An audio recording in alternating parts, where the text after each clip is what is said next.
apirilaren 10. Gaur besteak beste homeopatiaren nazioarteko eguna. Jon Lilete, egunon. Egunon Ainhoa. Bai, zuk ondo esan duzu modura, gaur homeopatiaren nazioarteko eguna da, homeopatiak antzekoarekin sendatu printzipioa deko oinarri, eta sustantzia naturalen dilusio handietan oinarrutako erremedioak erabiltzen dauz osasun arazo batzuk tratetako. Hori dalata, guk gehiago harakatu dugu, eta 35 urtez paziente eta gaur egun bozera maila dan Joseba Argintxonagaz deko gaurre hitzordua, gaiaren inguruan gehiago jakin gura dugulako, eta berak urte guzti hauetan bizi dabena be jakin nahi dugulako. Joseba, egunon? Egunon, bai. Zelan gabiz? Ondo. Homeopatian 35 urte egon zara zu pazientelez, zelan iritsi zinan ezagutzera? Bueno, iritsi nintzen bilelako. Aspalditik nekien, oiko medikuntza eta oiko farmazeutikaren zehar eraginen berri, banekizen ezen joko garbize, orduan urbildu nintzen, kontakto batzun bitartez, homeopatia mundura ezagutzen ez nintzen, eta tratatzen, momentu berien, neu eta neure familia osoa, eta arrezkero orgaitza ikesten, jasarpena jasoten, ze oso interes asko da, bai homeopatia eta bai beste terapeutika osasungarri batzuk aurrera atera ez daik zen, interes ugari, industria farmazeutikoena, politika mundutik, eta kriston erasoak izan ditu aspaldiko 20 piku urtetan, hendik bizirik gauz, medikuak amaitzera doaz, azkenengo belaunaldiz dikogu eskure, benetan etorkizun ilune, baina benetan penagarri emoten ari den tratue eta galera, gizadizintzako suposatzen den galera. Jan emanen ekarpen honek. Jasarpenak eta tratu txarrak aitatu dozuz, zeraitzi zabiz edo, zer gura dozuzan horregaz? Horrek esan nahi dut, zuek ez duzu horren berrik eukiko, baina joan den 25 urte, komunikabideetatik, politika gintzatik, osasun politiketatik, difamazioa, jasarpena, medikuen jasarpena, gezurre, zabaltzen joan da, oso modu struktura hauen, eta intentzioa garbi bategaz, eta da, homeopatia beste akatzien, eta lortzen ari dire, zoritxarrez, eta kriston galera izenik. Zegaitik, homeopatiaren bai gaixoari buruzko ikuspegize eta tratatzeko erie, zeharo aurrez aurre dagoelako industria farmakologikoaren eta ohiko osasunen inguruko azterketa eskemetatik. Eta bestelako tratamendu baten bidez, bestelako emaitza batzu lortituelako, inolako zehar eraginik barik, homeopatiak esan ero da ondo erabiltzen bada ez tekola inolako efektu sekundariorik, inolakorik. Eta bestalde, jendabela, bakoitzaren sendatze prozesue indartu, eta ez eraso, gaixoa eraso, beste gainontzeko planteamenduek alegintzen dire moduen. Gaixoak ez dire erasotzen, gaixoak egiten dire, osatze prozesu bezala lagundu, gorputzek eta psikiak berak bere horreka bereskura esan. Joseba, zuko industria hori aitatu dozu, usteote zarala bakarra bez kritika hori egiten dabana, farmazeutiketan eta gaur egun egiten dan industria edo beraztasunaren bila da bizela joaten sendagaiak bilatu biharrean edo sekulako negozioa dagola esaten daue jendeak, zuke ze iritzideko zurren inguruan, hola nik usten dozu zupe? Ez da, iritzi kontue da informazio kontuen. Informau nahi dabenak eta informatzera ausartzen denak, ez deu beste konklusiorik eskuratuko. Hori da, martxan dagoena, espaldiko 100 piku urtetan. Rockefeller fundazioak, Rockefeller dinastiako, hain zuzen, ez da zein izan zen ekimen hau martxan bota dagoena, estatu batuetan hasirik, medikuntza eta terapia alternatibo guztien kontrako borroka, hasi ebanetik, martxan bota ebanetik, zegetik, bera, industria petroleroa kontrolatzen ebanez, eta industria kimikoaren ondorioz, nahi balako eta lortu delako osasungintza politika osoa, petroleoen derivado sintetikoen bitartez eta medikuntza sintetiko baten bitartez, kimika sintetiko baten bitartez tratatzie, bideratzie, medikuen formakuntza, sanitarioen formakuntza, industria farmakologiko guztia, eta politika publiko guztiak. Horixe da, egizantzue. Horixe aurkituko duzue, bestela begiratu informe Flexner, estatu batuetan, 20. mendeko hasieran. Eta ordurik arrezkeri bizitzen daben, evoluzioa,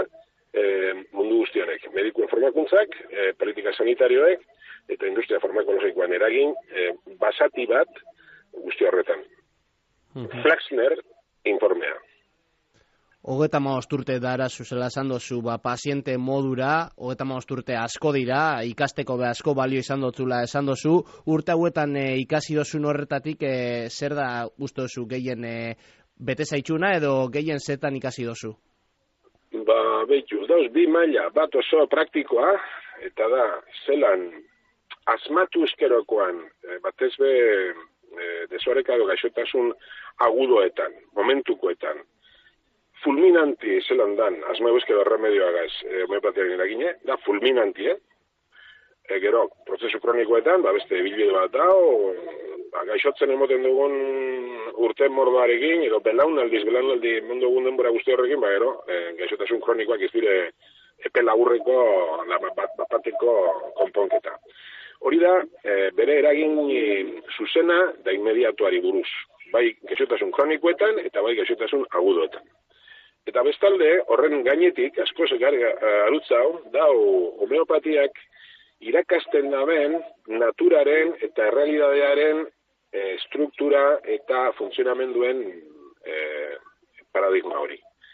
Ze modu, hain desbernetan ulertu leiken, naturan edozer izelekela erremedio era egoki baten tratauez. Sustantzi mineralak, animalizenak, vegetalak, praktikamente edozer bihurtu leike, tratamendu egoki baten bitartez, erremedio homeopatiko, baina gehigarri bategaz, eta da mediku sakon eta kliniko baten eskutik. Erremedio homeopatikoak deko bakarrik bere eragin maksimoa eta sakonena diagnostiko eta begi kliniko egoki baten eskutik. Beraz, homeopatian behar dire erremedioak eta mediku, benetako medikuak. Esan dozu, benetako medikuak behar dirala homeopatia egoki bate aurrera eramateko, gaur egun Euskal Herriko egoerea medikuen aldetik eta zelangoa da homeopatiari buruz? Tamalez, oindala, 20 piku urte, Leioako medikuntza fakultatean bertan emoten ziren homeopatia ikastaroak, formakuntza osoa ez gitxia hori pese, homeopatia da arte bat, arte medikatrix, esaten dena, arte mediku oso sakona, eta eskatzen dena urtiek eta markadetako esperientzia klinikoa, eta gero maizu egokizek izetik eta guzti hori. Hortaz aparte, horitzen ez eukiban presentzi bat, Leioako fakultatean, Bartzelonan, Madrilen, eta, esan dituen jasarpen horren ondorioz, guzti hori ezabatu inzan. Goizeri gauera, dena desagertu zen. Orduen, medikuen etorkizune, ez deukenez ezagutzarik, medikuen formakuntza oso bideratu dagoenez, teknologiaren bidetik, medikuntza telematikotik eta inteligentzia artifizial deritzen bidertatik, klinikak gerota garrantzi gitxia dago. Klinikan askoz gerota gitxia formatzen da profesional berri hori. Eta lenguak desagertuala, geratzen gara, homeopatari barik, baina ez bakarrik homeopatari barik, bezik eta mediku klinikori barik. Aurrez aurreko asistentziari barik. Da hori da, tragedia bat Euskal Gizartientzako. Da hori da, Euskal Gizarteko erakundiek onartu eta bultzatu daben politika bat. Zoritxarrez eta hiritarren esakina etik, neurri handi baten. Orduan mantateren egokizionez, niuntzen Mexikon egon berrienaz, Mexikon indarra mantentzen jarraitzen dut, tradizio ondizio duko, maixo ondizio ditu, baina Euskal Herrezen, gainbera bapati. Joseba, esan dozu Mexikora jo dozula homeopateari buruz eta gauza gehiago jakiteko eta baina suposetan dut bakoitzeko ez dozula hori egingo, hemen Euskal Herrian nora jotzen dozuzuk normalean?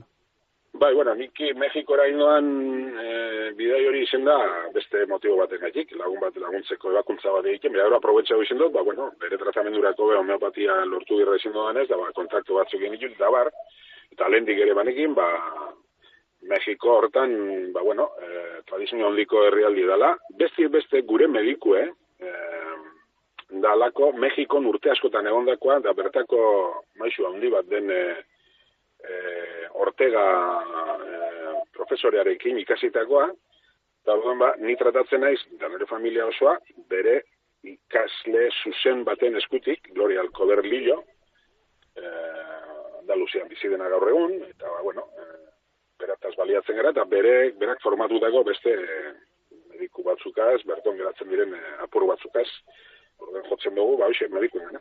Mediko homeopaten gana, medikoak izatez aparte, gero homeopatian berezi formatutako zente horrek gana. Gero farmazira, claro, erremedioen bila, farmazira, ze farmazian egiten dire erremedioak, daokion printzipio eta ez baliatuz, gero daokion diluzio desberdinak lortzeko. Eta farmazia normalen arazorik ez dutzu jartzen? Ez, edozein farmaziak zuk eskatuzkero aurretiz, urrengo gunerako lortze hotzue, bai berton laborategi bat dagoelako nik ezagutzen doan bakar bat, edo dauz Bilbo aldien, horrek mote hotze, zerbitze hotze generoa, edozein farmaziatik eskazenke, edo bertara, remedio horrek egin desan farmazira jutu mazera, momentu ordu erdiko epe baten normalien motu hotzue mediko preskribitutako remedio hori. Momentuz, ez dago pegarik, naizta, hortaz badagoz esanik, hainbeste erremedio debekatuak izen ziren oindala urte batzuk. Interesgarri zenotzatik zergatik. Oso efektiboak ziren, formatoak eta printzipioak debekatu egin ziren. Debekatu diren moduan, bedar batzuk komerzializatzie dendetan zendien erabilerarako. Bedar zendagarrizik. Fitoterapia badabalako, da beste metodo asko bedauzelako jasarrizik. Jende askok bai esaten daue pandemia sasoia eta gero horre gaztelan esan demora un antes y un después bat gonzala industria horren inguruan ze iritzi deko zuzuk? Iritzi ez nik emondoaz azkenengo 20 urte ikertzen ze panorama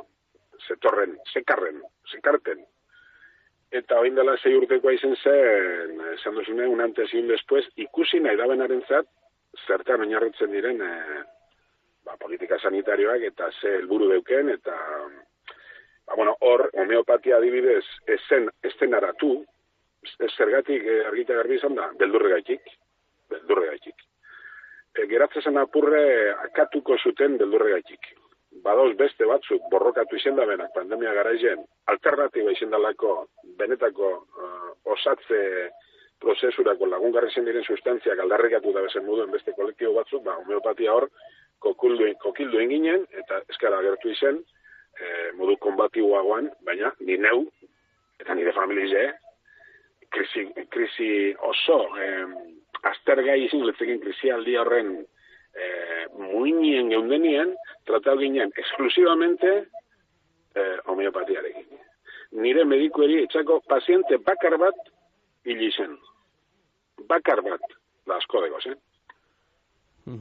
honetarako hitzein berda, osasun gintzaz, medikuntzaz, eta politikaz, eta oin 6 urteko sarraski hori oso aztergaile da alde guzti hortatik. Batez be, alde politikotik. Gero bai, Joseba, esan dozu, desinformazioa asko nagusitu dala, zuk esate dozu modura, hori nahi da belako, ez? Horre industrian da bien enpreseko dana dalakoak. Zure ustez, jendeak ezer ulertu behar daue homeopatiari buruz? Homeopatiari buruz, jendik gatz deko ezer ulertzen, ze etxako informazioari geltzen. ze informazioa dakizun moduen dau industria farmakologikoa eta finantzak eta politikagintza dauen eskuberietan. Orduan, informaziora heltzeko modurik apenas dau, zeuri esker, nintxe bertan emoten nahi nazin apurra usate baterako, belarri jartzen bautzoinok, ni hemen dau, metakidana kontatzeko, eta beste jente bat bebai. Baina, oso mugatuta, zegatik, informazioa poteri dalako. Informazioa kontrolatzen espauzu jentie egiten deu jakin segertatzen den. Eta orduen, helburu nagusi da informazioak ez zirkulatzea eskatasunez. Zerrikitutsu batzutetik izin ezik. Orduen gu baliatzen gara zerrikituetaz, gero informazioa apurrori helduarazteko entzun nahi da benari. Baina, olatu izugarri honegaz. Jentik dekon desinformazio izugarri egaz. Naizta gerotak ez jabizen. Zerbait arraroak gertatzen dela susmatzen da benak, hor dauet itxaropen bakarra, orokorrin olatuek argaztetzen zaitu, ohiko biditara, orduen, homeopatiari buruz zer jakin behar du jentiek. Homeopatia ona, dala, gauza bat, homeopatia ez hain ona, dala beste gauza bat, orduen hor da lehenengo berizketa, eta gero, homeopatia onak ez bakarrik osasune bideratzeko edo berbideratzeko aukeri emoten dutzule. Baizik eta bizitzari berari buruz, osasunari buruz, eta naturari buruzko beste zeharo desberdinetan paradigma baten kokatzeko aukera emoten dutzule. Homeopatia, benetako edozein ezagutza bezala, da ezagutza transcendente bat. Osasune ez da gauza materiala soilik. Ez gara makinak, gara zerbait transcendentie, zentzurik sakonenien, eta religiotik aparte, religioak alde batera utziz. Osatzi da prozesu transcendente bat, gaixotzi den moduen prozesu transcendente bat. Eta zuk, sintomak dituzunien, erabilizenke sintoma horrek, zeugan sakontzeko, osatzeko, eta sendatzeko, edo sintoma horrek gaizki interpreteu ez, erabilizenke gaixotasunien da desorekan sakontzeko, osatzen ari zarela pentseu ez. Baina, sintomak ez diez esan nahi bako gertakari batzuk. Esan nahi sakona deuke, eta zuk ondo interpretatzen bauzuz, eta bideratzen bauzuz, da ere heltzen bauzuz, zure jakintzarako, egizara, osatu, zergatik, osotzi edalako, berbiek berak dinoen moduen, osoago bihurtzi. Euskera sortan, kriston tresni dugu. Osatzi da, falta jaten hori, neure ganatzie, edo, galdu izendo dan hori, berreskuratzie. Eta zerbait sobran dagoena, badekot neure ganatute, alde batera iztie. Horrek bihurtzen dugu osoa. Hori da, osatzie, eta horren kontrakoa da gaixotzie. Hau ez da honela ulertzen. Inoiz eneukan holan ikusita osatu berbaren hori, eskerrik asko aklarazioagaitik, bai, hortxe ikusten da hizkuntzaren aberastasuna. Claro, euskerien abereziki. Euskeri da beste jasarritako tresna izugarri bat, tresna metafizikoa baita. Joseba, gero esan duzu bai, 35 urte hauetan asko indabela homeopatiak txarrera eta zirrikituetatik zabiziela. Etorkizunera begira argi izpi apurren bat ikusten dozu edo indino txarrera ingo dagoela pentsatzen dozuzuk? Gure herri honetan, zoritxarrez, nik ez dut ikusten izpi gehiagirik, zezke da alde guztitatiko jasarpena. Hemendik kanpo, ni badakit, Indian esate baterako, izugarrizko tradizio handiko terapia da, baina gogoan dagatuen dela 7 urte nigo nintzen Madrilgo kongresu baten, eta han agertu zen Liga Homeopatiko, nazioarteko Liga Homeopatikoko ikerkuntza burue, da argi esan ban, con lo que nos viene, nosotros en la India, teniendo todo un gobierno detrás, lo tenemos complicado. Oin 7 urte. Ze etorri zenen digitxira? Bai. Pandemia. Are basekin zerbait. Orduan, zu pentsau, India, 1.500 milioi pertsona, gobernu osoa, teorian behintzet, homeopatia tradizio handiko, ikerlari izugarrezik izenik bertan, gizon honek hori aitortzeko, tera kontue, mundu mailan, ze goratan gaben, da, peteziki, Euskal Herrizen, dekogun panoramiaz asko zail hau. Nire itxaropena non da, beste herrialde batzutan. Indian esate baterako, ni badakit mantentzen dela, ikerkuntza asko dagoela, Mexiko esan dut, Latinoamerika madoz beste herrialde batzupe, baina orokorrien sistemen letik, da jendia galdetzi deko, zergaitik hainbeste interes akatzeko zerbait funtzionatzen da bena.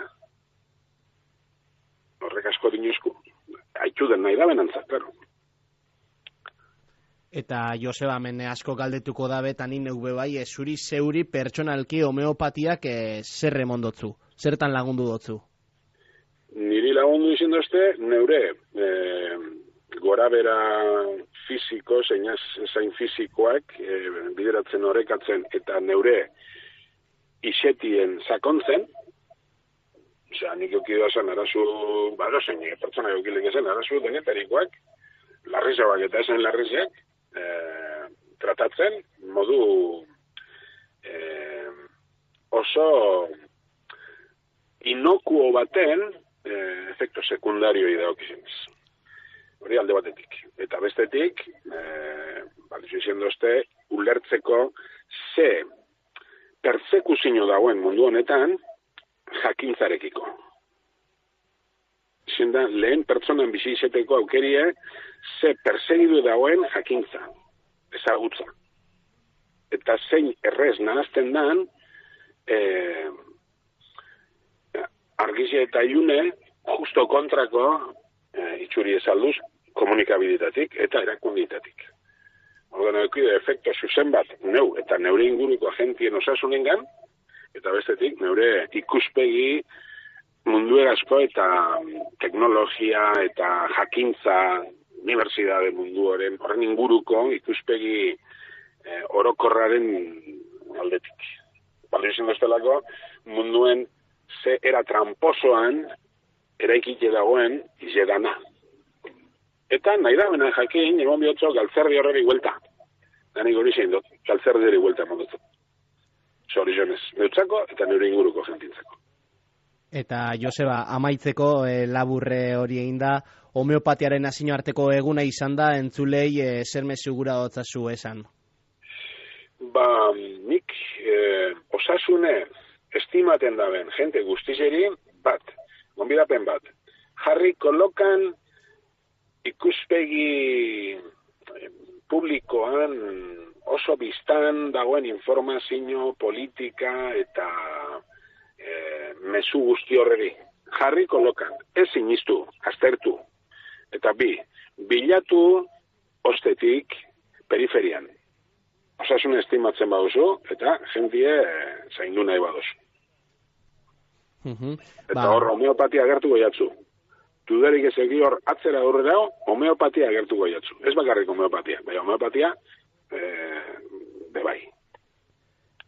Joseba Argintxona, eskerrik asko Bizkairratian lauaizetaran gugaz egoteko tartetxo haue hartzearen oso interesgarria izan da esan dozu dana, hausnartzeko balio izango esko Ainhoa eta niri bai bintzat, seguro entzulei baiet, mila esker ramen egoterren. Mila esker zegoen ausarria gaitik, ez dibestez. Hau mikrofonoa irekitzien mezueneri gaur egun oso arriskutsu da. Hori, kadena zerren ez da posible. Euskadi Irratian ez da posible. Euskadi Irrati Telebistan bez. NBC-en bez. BBC-en bez. Osa, eskerrik asko seguri, benetan. Eskerrik asko bai Joseba, eta Joldi, zeuri be eskerrik asko gai hau ekartzea gaitik. Zeuri Ainhoa.